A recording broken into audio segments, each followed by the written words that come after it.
지금 전 세계가 한국만 보고 있습니다. 미국, 중국, 일본이 못한 걸 해냈거든요. 말만 많은 나라들 사이에서 오로지 결과로 증명해냈죠. 방법이 뭐였냐고요? 중국 전문가는 열받을걸요? 왜냐면 그 엄청난 문제를 한국은 고작 이거 하나로 끝냈거든요. 안녕하세요, 이야기꾼 혜원입니다. 구독과 좋아요 눌러주시면 저에게 큰 힘이 됩니다. 그럼 시작하겠습니다. 안녕하세요. 저는 전직 CIA 생물정보 전략가 엘리사 브루크입니다.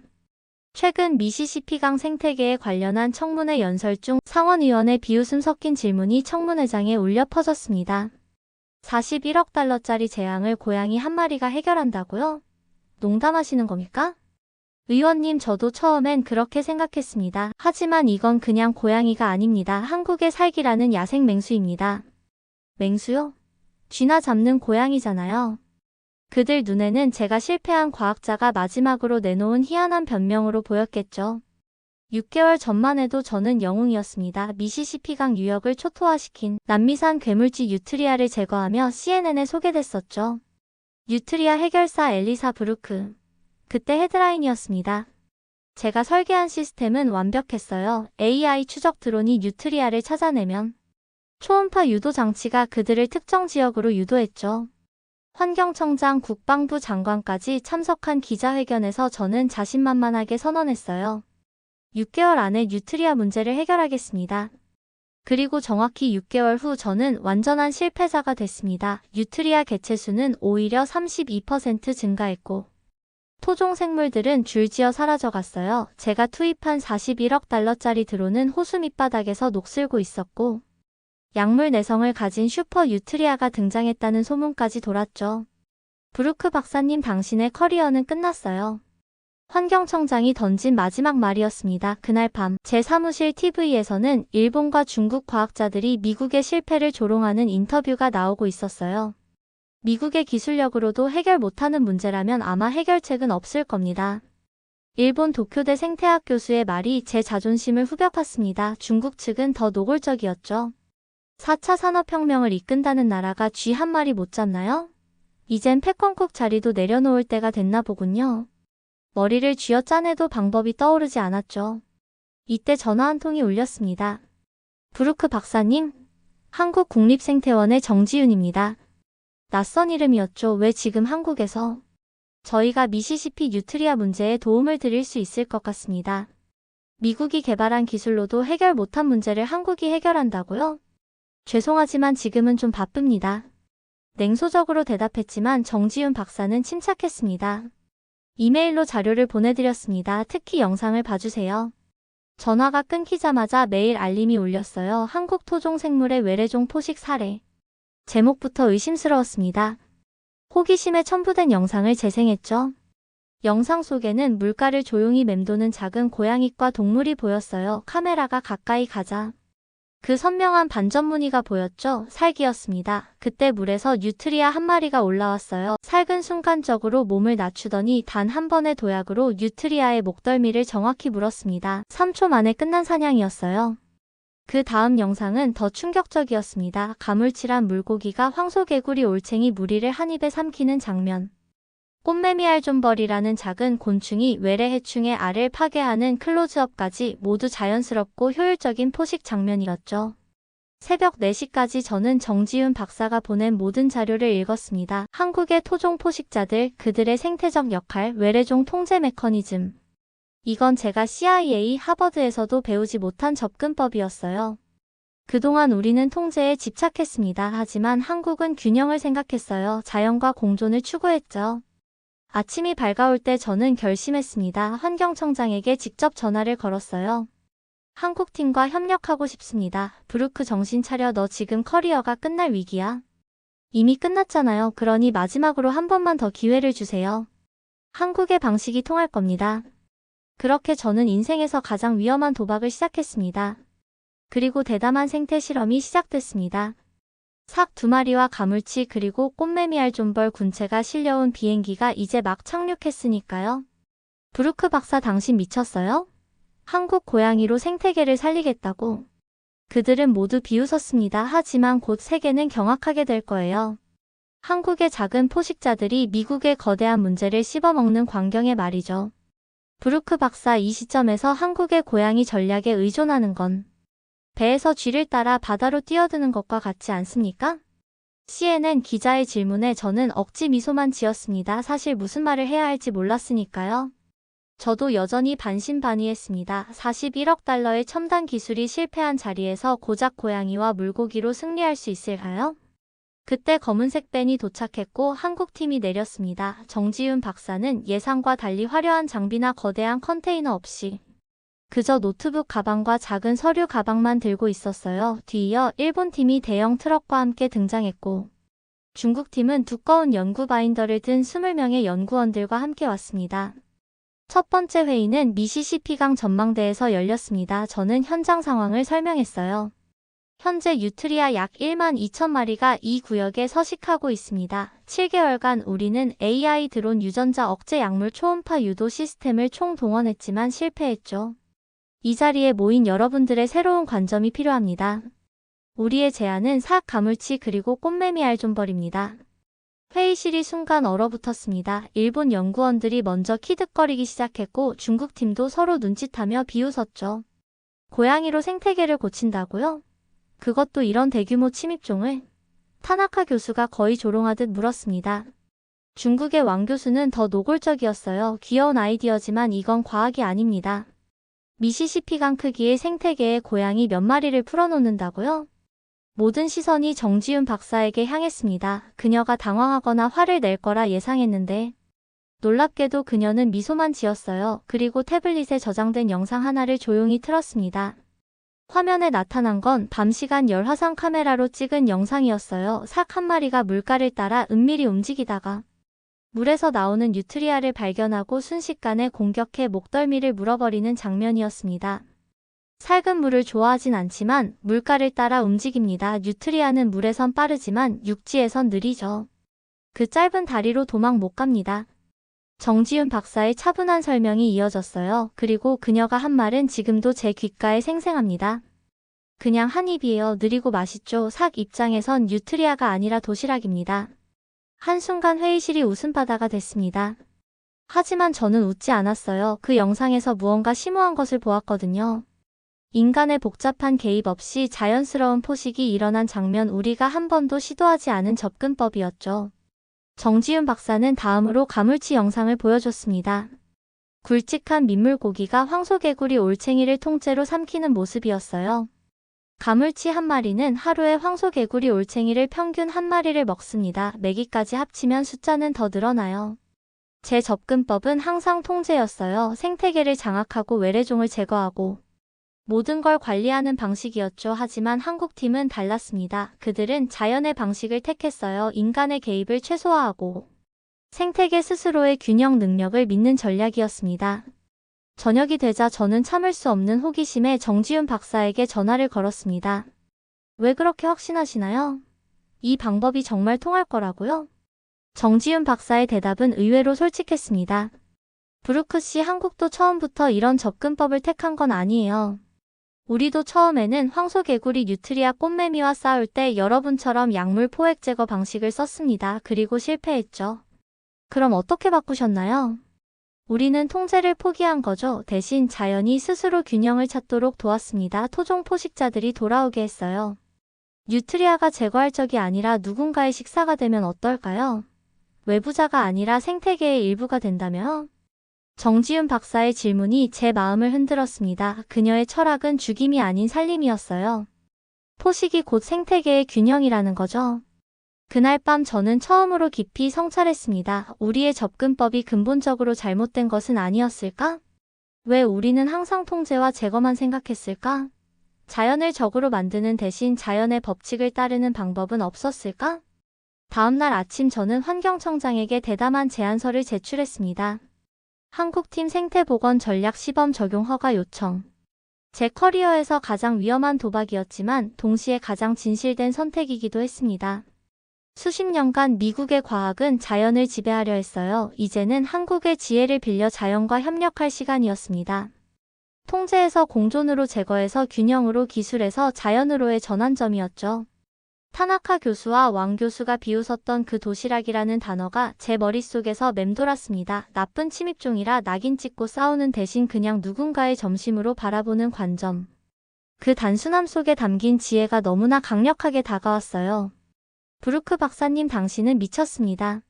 고양이와 물고기로 미국 생태계를 복원하겠다고요? 환경청 책임자 로버트 하퍼의 음성이 전화기를 통해 쩌렁쩌렁 울려 퍼졌습니다. 살균 그냥 고양이가 아닙니다, 하퍼 국장님. 수천 년간 자연 생태계에서 포식자로 기능해온 야생 맹수입니다. 한국에서는 실제로 뉴트리아를 사냥한다는 증거가 있어요. 브루크, 정신 차려. 당신 커리어가 이미 위태로운 상황에서 이런 허황된 아이디어로 남은 명성까지 날리겠다는 거요? 미국이 41억 달러를 들인 프로젝트가 실패했는데 삭 2마리가 해결한다? 당신 그거 알아요? 중국과 일본 전문가들이 이미 당신을 비웃고 있다는 거. 그럼에도 저는 밀어붙였습니다. 3일간의 치열한 설득 끝에 마침내 허가가 떨어졌어요. 3개월 시범 적용 성공 확률이 떨어진다고 평가된 작전이었지만 저에겐 마지막 기회였습니다. 허가가 떨어지자마자 한국팀은 신속하게 움직였습니다. 정지윤 박사는 한국에서 특별히 선발한 삭 2마리와 가물치 알, 그리고 꽃매미 알 존벌 군체를 준비했어요. 살객에는 GPS 추적 장치가 부착됐고 방사 지점은 뉴트리아 서식 밀도와 습지 구조를 고려해 정지윤 박사가 직접 선정했습니다. 이건 그냥 풀어놓는 게 아니에요. 정지윤 박사가 설명했습니다. 살균 원래 영역 동물이라 새로운 환경에 적응하는 과정이 필요해요. 처음 며칠은 관찰만 할 겁니다. 방사 당일 현장은 미국 언론으로 가득했습니다. CNN, 폭스뉴스, 심지어 BBC까지 취재진을 보냈어요. 살기 든 케이지가 열리는 순간 저는 숨을 죽였습니다. 그 작은 맹수가 조심스럽게 주변을 살피더니 순식간에 덤불 속으로 사라졌어요. 카메라 플래시가 터지고 드론이 그 모습을 쫓았지만 이미 자취를 감췄습니다. 방사 후 3일 저는 불안감에 잠을 이루지 못했습니다. GPS 신호는 잡히는데 아무런 사냥 활동도 없었거든요.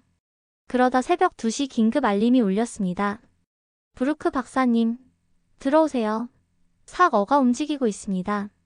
모니터링 센터로 달려간 저는 놀라운 광경을 목격했습니다. 열화상 카메라에 살기 물가를 따라 은밀히 이동하는 모습이 포착된 거예요.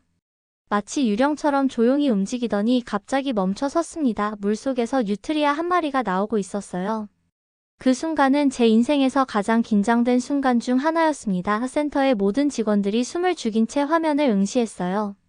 살균 완벽하게 몸을 낮추고 바람 방향을 고려해 위치를 잡았습니다. 그리고 단 한 번의 도약으로 뉴트리아의 목덜미를 정확히 물었습니다. 너무나 빨라서 슬로모션으로 다시 봐야 했을 정도였어요. 뉴트리아는 몸부림치다가 순식간에 제압됐고 살균 사냥감을 물고 덤불 속으로 사라졌습니다. 모니터링 센터가 환호성으로 뒤덮였습니다. 저는 믿을 수 없어 화면을 계속 응시했어요. 이론상으로만 들었던 일이 실제로 일어난 겁니다. 그것도 우리가 뭔가 하도록 조종하거나 도움을 준 것도 아닌데 말이죠. 더 놀라운 건 그 다음이었어요. 살균 사냥감을 근처 잎사귀 위에 얌전히 올려놓았습니다. 마치 의식을 치르듯 정갈하게 먹이를 정리하는 모습이었죠. 이게 뭐죠? 전투 예절이라도 있는 건가요? 카슨이 물었습니다. 정지윤 박사가 고개를 끄덕였어요. 살균 음식을 사냥한 후 안전한 곳으로 옮깁니다. 본능적인 행동이에요. 더 큰 포식자에게 빼앗기지 않으려는 거주 야생에서의 삶에 필요한 지혜입니다. 그 영상이 소셜미디어에 공개되자 반응이 폭발적이었습니다. 그리고 놀라운 일들이 계속 이어졌습니다. 가물치는 방사 2일 만에 황소개구리 올챙이를 찾아내 무리째 삼키기 시작했어요. 흥미롭게도 현지 외가리와 제비들이 가물치 주변에 모여들더니 함께 사냥에 나섰습니다. 마치 협공 작전처럼요. 꽃매미 알존벌도 빠르게 적응해 꽃매미 알집을 파괴하기 시작했어요. 일주일이 지나자 첫 데이터가 나왔습니다. 삭 2마리가 총 28마리의 뉴트리아를 사냥했고 가물치는 황소개구리 올챙이 약 200여 마리를 먹어치웠으며 꽃매미 알존벌은 꽃매미 알 덩어리 57개를 기생 파괴했다는 결과였어요. 저는 그제서야 깨달았습니다. 이건 단순한 포식이 아니라 생태계의 복잡한 상호작용이었다는 걸요. 정지윤 박사와 함께 데이터를 살펴보며 감탄했습니다. 이건 본능이 아니라 반복이에요. 지금 이 동물들 학습 중입니다. 정지윤 박사가 미소를 지었습니다. 맞아요. 이들은 사냥꾼이에요. 익숙한 먹이를 알아보고 가장 효율적인 방법을 찾아냅니다. 토종 생물들은 수천 년간 이런 식으로 살아왔어요. 그날 밤 미국 전역의 뉴스에 한국 살개 기적이라는 헤드라인이 떴습니다. CNN에서는 특별 보도로 살개 사냥 장면을 슬로모션으로 분석했고, 과학자들이 토론하는 모습이 방영됐어요. 환경청장도 더 이상 프로젝트를 중단하지 않겠다고 발표했습니다. 하지만 일본과 중국 측 과학자들은 여전히 회의적이었어요. 타나카 교수는 우연의 일치일 뿐이라며 지속 가능한 해결책이 될 수 없다고 주장했고, 왕 교수는 단기적 효과일 뿐 장기적으로는 실패할 것이라고 예측했습니다. 정지윤 박사는 그런 비판에도 동요하지 않았어요. 그저 데이터만 조용히 수집할 뿐이었죠. 저는 그녀에게 물었습니다. 당신은 어떻게 이런 방법을 생각해낸 거죠? 제 질문에 정지윤 박사는 잠시 생각하더니 대답했습니다. 한국에서는 오래전부터 생태계 어벤져스라는 말을 써요. 살가물치, 외가리 족제비 같은 토종 포식자들이 힘을 합쳐 외래종과 맞서 싸우는 모습을 그렇게 부르죠. 어벤져스요? 저는 웃음이 나왔습니다. 네, 각자 능력을 가진 영웅들이 모여 균형을 지키는 거죠. 이들은 통제되지 않아요. 명령도 받지 않고 약물도 없고 드론도 없어요. 그저 먹을 뿐입니다. 그 말에 갑자기 깨달음이 왔습니다. 우리의 실패는 통제에 있었어요. 생태계를 지배하려 했기 때문이었죠. 하지만 한국팀의 전략은 달랐습니다. 통제 대신 신뢰였어요. 자연의 법칙을 이용하되 그 안에서의 자율성을 존중하는 거였죠. 이 전략 통제 없이 설계돼 있군요. 정지윤 박사는 고개를 끄덕였습니다. 가장 강한 통제는 때로는 통제하지 않는 것이에요. 그날 밤 호텔로 돌아오며 저는 처음으로 진정한 희망을 느꼈습니다. 우리가 억지로 만든 시스템이 아니라 자연이 스스로 만든 균형이 해답이었던 거예요. 한국의 토종 생물들은 그저 본능대로 사냥하고 있었지만 그 결과는 우리의 모든 기술을 뛰어넘고 있었습니다. 이 방법이 성공한다면 미국 생태계 복원의 패러다임이 완전히 바뀔 거예요. 통제에서 공존으로, 제거해서 균형으로, 기술에서 자연으로. 그리고 어쩌면 미국의 자존심은 상처를 입겠지만 미시시피 강은 살아날 수 있을 거라는 희망이 피어났습니다. 한국의 작은 포식자들이 미국의 큰 문제를 해결하는 역설, 그 역설이 이제 현실로 다가오고 있었죠. 방사 10일째 갑작스러운 위기가 찾아왔습니다. 새벽에 급하게 걸려온 전화에 잠에서 깼어요. 브루크 박사님, 큰일입니다. 삭어의 신호가 완전히 사라졌어요. 침대에서 벌떡 일어나 모니터링 센터로 달려갔습니다. 맞았어요. 둘 중 한 마리의 위치 신호가 완전히 끊겼습니다. GPS 추적기에 문제가 생긴 건지 아니면 더 심각한 상황인지 알 수 없었죠. 마지막 위치는 어디였어요? 강 북쪽 습지 지역이었습니다. 뉴트리아 밀집 구역과 겹치는 곳이에요. 모든 직원을 총동원해 수색에 나섰지만 흔적조차 찾을 수 없었습니다. 정지윤 박사도 처음으로 불안한 기색을 보였어요. 살은 매우 은밀한 동물이라 평소에도 찾기 어렵습니다. 하지만 신호까지 끊긴 건 걱정되네요. 하루가 지나고 또 하루가 지났습니다. 살개 신호는 돌아오지 않았어요. 5일이 지나자 미국 언론은 즉시 실패 판정을 내렸습니다. 한국의 고양이 전략 실패, 브루크 박사의 마지막 도박 무산. CNN의 헤드라인이 전국을 강타했어요. 환경청 내부에서도 회의적인 목소리가 커졌습니다. 하퍼 국장은 직접 전화해 통보했죠. 브루크 이대로 가면 프로젝트 철수해야 해. 이사회가 인내심을 잃고 있어. 일본과 중국 연구팀은 노골적으로 기뻐했습니다. 타나카 교수는 예상했던 실패라며 인터뷰까지 했고, 왕 교수는 과학은 감정이 아니라 증거에 기반해야 한다는 논평을 내놓았어요. 하지만 놀랍게도 정지윤 박사는 의외로 침착했습니다. 오히려 매일 저녁 두 번째 살개 이동 패턴을 더 면밀히 분석하고 있었죠. 뭔가 이상해요. 이 삭 행동 패턴이 변했어요. 정지윤 박사의 말에 저는 데이터를 확인했습니다. 남은 살은 더 이상 넓은 범위를 돌아다니지 않고 특정 지역에 고정되어 있었어요. 그것도 식량이 풍부한 곳도 아닌 숲이 우거진 은신처 같은 곳이었죠. 삭이 사냥도 안 하고 그냥 숨어 있는 것 같아요. 부상당했거나 겁을 먹은 건 아닐까요? 제 걱정 어린 질문에 정지윤 박사가 미소 지었습니다. 브루크 박사님, 추가 관찰이 필요합니다. 오늘 밤 현장에 가볼까요? 그날 밤 우리는 소수의 팀만으로 열화상 카메라를 들고 살개 마지막 위치로 향했습니다. 철저한 보안 속에 진행된 비밀 작전이었죠. 밤 11시 열화상 스캔을 시작했어요. 1시간, 2시간이 지나도 아무것도 보이지 않았습니다. 자정을 넘어 새벽 1시 갑자기 무전기가 울렸어요. 브루크 박사님, 움직임 포착됐습니다. 북동쪽 500m 지점. 우리는 즉시 그곳으로 향했습니다. 열화상 모니터에 붉은 물체가 나타났어요. 아니, 붉은 물체들이 정확히는 3개였습니다. 이게 뭐죠? 화면을 확대하자 우리 모두 숨을 멈췄어요. 영상 속에는 어미, 살과 2마리의 작은 새끼가 함께 있었습니다. 어미는 방금 사냥한 뉴트리아를 물고 있었고 새끼들은 그 뒤를 따르고 있었죠. 새 새끼요? 살기 새끼를 낳았다고요? 말문이 막혔습니다. 신호가 사라진 살은 죽은 게 아니었어요. 출산을 준비하고 있었던 겁니다. 게다가 2마리나 새끼를 낳았어요.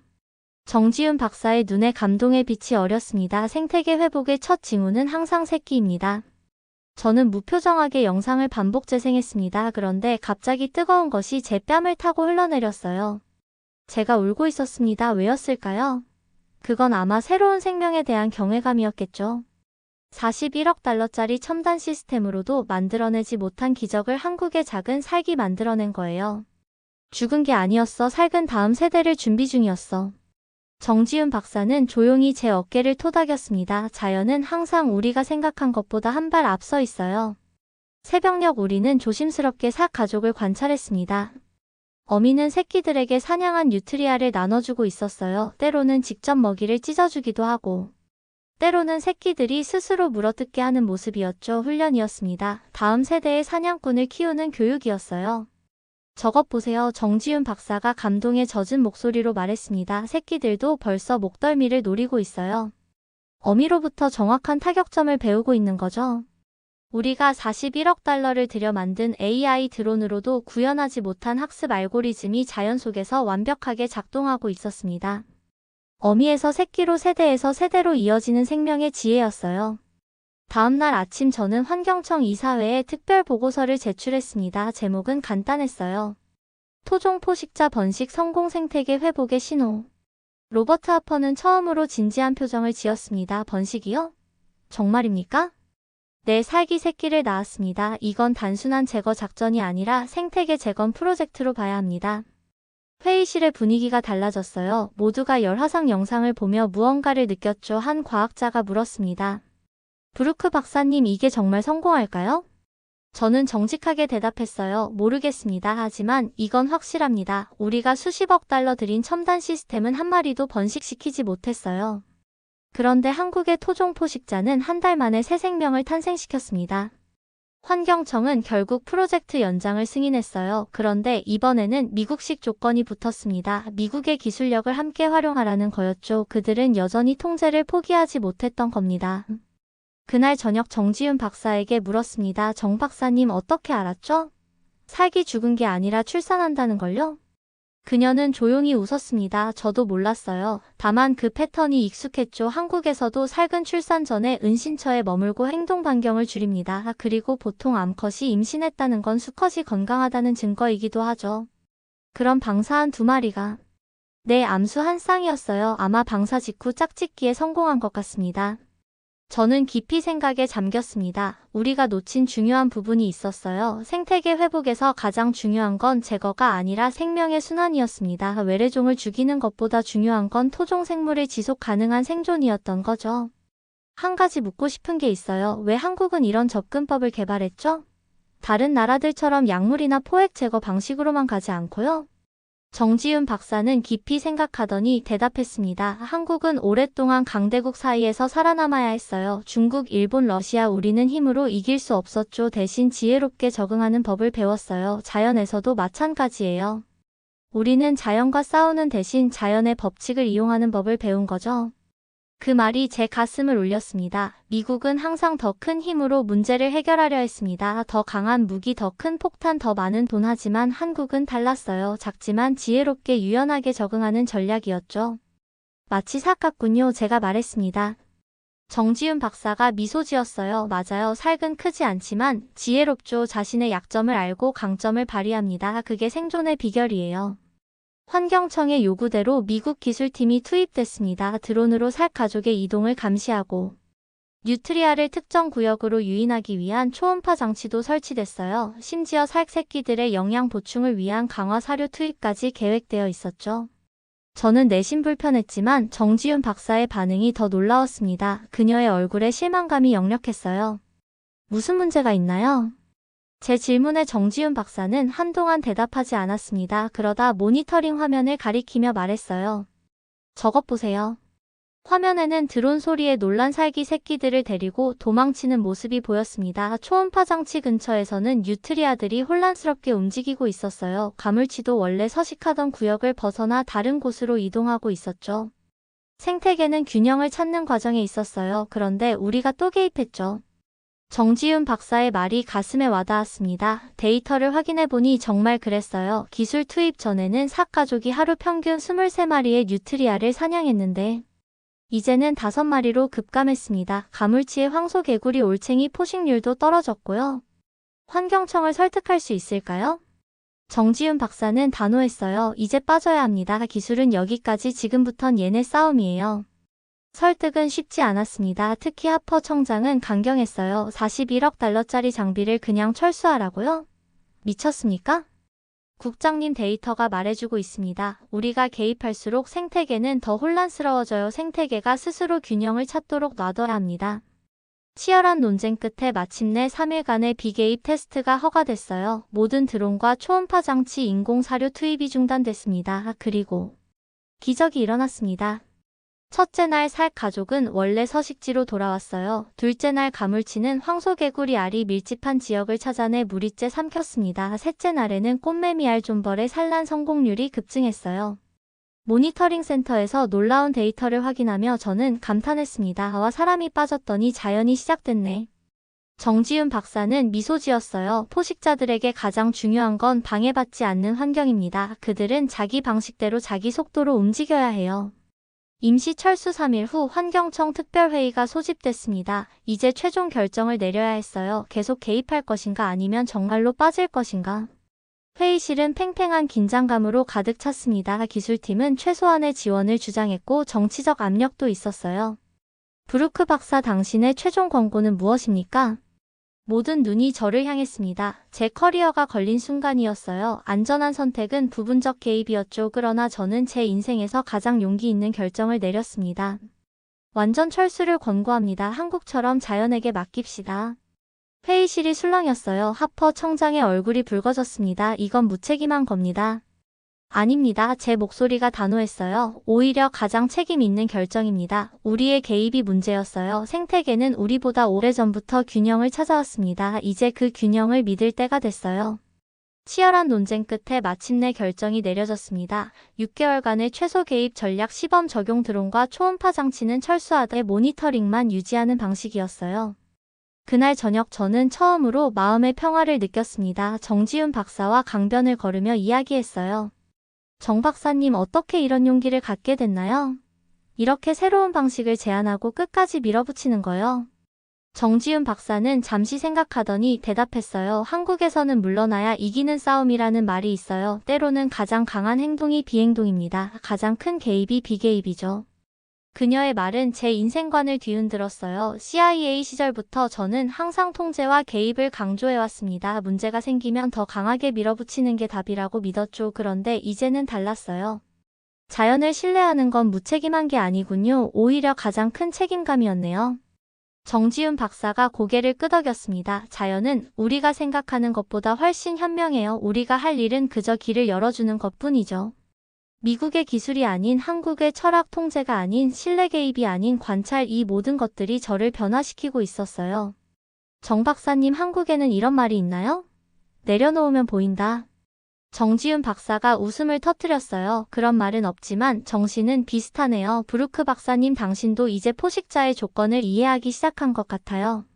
포식자의 조건이요? 네, 맞아요. 정말 강한 포식자는 싸움을 하지 않습니다. 그저 먹고 번식하고 자기 자리를 지킬 뿐이죠. 그게 가장 강력한 생존 전략입니다. 그날 밤 저는 일기장에 적었습니다. 오늘 나는 내려놓는 법을 배웠다. 그리고 그것이 가장 어려운 일이었다. 한 달이 지나자 놀라운 변화가 나타났습니다. 뉴트리아 개체수가 16% 감소했고 특히 새끼 뉴트리아의 생존율이 급격히 떨어졌어요. 살근 이제 세 번째 새끼를 낳았고 첫 새끼들은 벌써 어미와 함께 사냥을 나서기 시작했습니다. 처음엔 비웃던 타나카 교수와 왕 교수도 이제는 진지하게 데이터를 분석하기 시작했습니다. 그들의 표정에서 조롱은 사라지고 대신 순수한 과학적 호기심이 엿보였어요. 6개월이 지나자 모든 예상을 뛰어넘는 결과가 나왔어요. 뉴트리아 개체수는 38% 감소했습니다. 특히 번식률이 크게 줄었죠. 뉴트리아가 더 이상 느긋하게 번식할 수 없었던 거예요. 살근 이제 세 번째 둥지에서 새끼를 낳았고 가물치와 토종 육식어종의 개체수도 회복되었습니다. 하천 식생도 되살아나기 시작했고요. 브루크 박사님 CNN에서 연락이 왔습니다. 특집 방송을 하고 싶대요. 비서의 말에 저는 놀랐어요. 처음엔 우리를 조롱했던 CNN이었죠. 뭐라고 했죠? 토종 포식자의 승리라는 제목으로 다큐멘터리를 만들고 싶답니다. 방송팀이 도착했을 때 저는 아직도 얼떨떨했어요. 메인 앵커 제이콥 맥도날드가 직접 왔습니다. 한때 저를 공개적으로 비웃었던 바로 그 사람이었죠. 브루크 박사님 먼저 사과드리고 싶습니다. 6개월 전 저희가 너무 성급하게 판단했어요. 저는 웃음을 참을 수 없었습니다. 이런 사과는 처음이었으니까요. 방송은 생중계로 진행됐어요. 맥도날드가 오프닝을 시작했습니다. 오늘 저희는 생태계 복원의 새로운 패러다임을 소개해드립니다. 그들은 싸우지 않았습니다. 죽이지 않았어요. 그저 먹었고 생태계는 살아났습니다. 브루크 박사님, 한국의 접근법이 미국 환경 정책에 어떤 영향을 미칠 것으로 보십니까? 저는 조심스럽게 대답했어요. 저는 완전한 패러다임 전환이 필요하다고 봅니다. 우리는 너무 오랫동안 통제와 제거에 집중해왔어요. 하지만 이제는 균형과 공존으로 나아가야 합니다. 한국팀의 접근법이 특별했던 점은 무엇인가요? 정지윤 박사가 대답했습니다. 우리는 그저 자연의 법칙을 존중했을 뿐입니다. 토종 포식자들은 이미 수천 년간 생태계의 균형을 지켜왔어요. 그들에게 기회만 주면 됩니다. 방송이 끝난 후 놀라운 소식이 들려왔어요. 환경청이 공식적으로 한국식 생태복원 전략을 채택한다는 발표였습니다. 미국 전역의 생태계 위기 지역에 같은 방식을 적용하겠다는 거였죠. 기자회견에서 저는 떨리는 목소리로 말했습니다. 우리는 한국에게 배웠습니다. 자연을 믿는 용기 그리고 기다리는 전략. 제 발언이 끝나자 기자들의 질문이 쏟아졌어요. 한국의 방식이 정말 모든 생태계에 적용 가능할까요? 저는 솔직하게 대답했습니다. 모든 상황에 완벽한 해결책은 없어요. 하지만 우리가 배운 원칙은 보편적입니다. 생태계는 스스로 균형을 찾을 능력이 있어요. 우리의 역할은 그 자연스러운 과정을 방해하지 않는 것입니다. 그날 밤 정지윤 박사와 저는 조용히 축하 자리를 가졌습니다. 그녀는 한국식 막걸리를 가져왔더군요. 한국에서는 중요한 성공을 이룬 날 막걸리를 마셔요. 농부들의 술이죠. 우리는 작은 종이컵에 막걸리를 따랐습니다. 달콤하고 쌉싸래한 맛이 입안에 퍼졌어요. 이것도 한국의 특별한 지혜인가요? 막걸리처럼요? 정지윤 박사가 웃었습니다. 막걸리는 그저 술일 뿐이에요. 하지만 그 안에는 자연스러움이 있죠. 효모가 쌀을 발효시켜 만든 술이니까요. 인공적으로 만들어진 게 아니라 자연의 과정이 만든 술입니다. 그 말에 공감이 갔어요. 우리의 생태복원 프로젝트도 마찬가지였으니까요. 인공적인 개입이 아닌 자연의 과정이 만든 결과였죠. 정 박사님, 솔직히 처음엔 반신반의했어요. 고양이 몇 마리와 물고기로 생태계를 고칠 수 있다니 말도 안 되는 소리였죠. 정지윤 박사는 고개를 끄덕였어요. 저도 이해해요. 미국식 사고방식에서는 더 크고 더 비싸고 더 복잡한 해결책이 항상 더 좋아 보이니까요. 그런데 결국엔 가장 단순한 방법이 가장 효과적이었네요. 단순하지만 심오한 거죠. 복잡함 속의 단순함, 그게 자연의 법칙이에요. 우리는 밤늦게까지 이야기를 나눴습니다. 과학에 대해서, 철학에 대해서, 그리고 각자의 나라에 대해서요. 그날 저는 처음으로 미국이 아닌 다른 나라에게 진심으로 배웠다는 기분을 느꼈어요. 다음날 CNN 특집 방송이 전국에 방영됐습니다. 자연의 비밀병기 한국의 토종 포식자들이라는 제목이었어요. 방송은 살개 사냥 장면부터 시작해 가물치와 꽃매미 알존벌의 활약까지 모두 담았습니다. 특히 인상적이었던 건 미국 시청자들이 반응이었어요.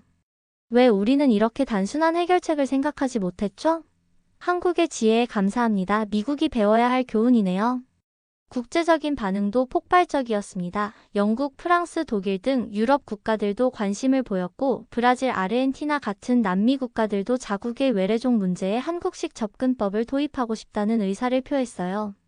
일본과 중국의 반응은 달랐습니다. 일본은 침묵했고 중국은 약간 불편한 기색을 보였죠. 하지만 둘 다 이제는 직접적인 비판을 삼갔어요. 데이터와 결과 앞에서는 아무도 부정할 수 없었으니까요. 한국의 방식이 전 세계를 감동시켰습니다. 통제와 제거에 집착해온 서양식 환경 관리가 아닌 자연의 지혜를 존중하는 동양의 철학이 빛을 발한 순간이었어요. 그리고 미국은 드디어 겸손하게 배우기 시작했습니다. 세계 최강국이라는 자부심을 내려놓고 작은 나라 한국으로부터 자연과 공존하는 법을 배운 거죠. 다음날 아침 정지윤 박사가 작은 선물을 건네주었어요. 정교한 나무 상자 안에는 상 모양의 조각품이 있었습니다. 이건 한국의 전통 목각 공예입니다. 살은 우리에게 지혜와 생존의 상징이에요. 이걸 보며 항상 포식자의 조건을 기억하세요. 저는 감동해서 말을 잇지 못했습니다. 그저 고개를 숙여 감사의 뜻을 표했어요. 정지윤 박사의 마지막 말은 지금도 제 가슴에 깊이 새겨져 있습니다. 브루크 박사님 살기 뉴트리아를 잡아먹을 때 그것은 죽임이 아니라 생명의 순환입니다. 죽음이 아니라 균형이죠. 마찬가지로 우리의 생태 전략은 파괴가 아니라 창조여야 합니다. 그게 바로 한국이 세상에 가르쳐준 가장 소중한 교훈이에요.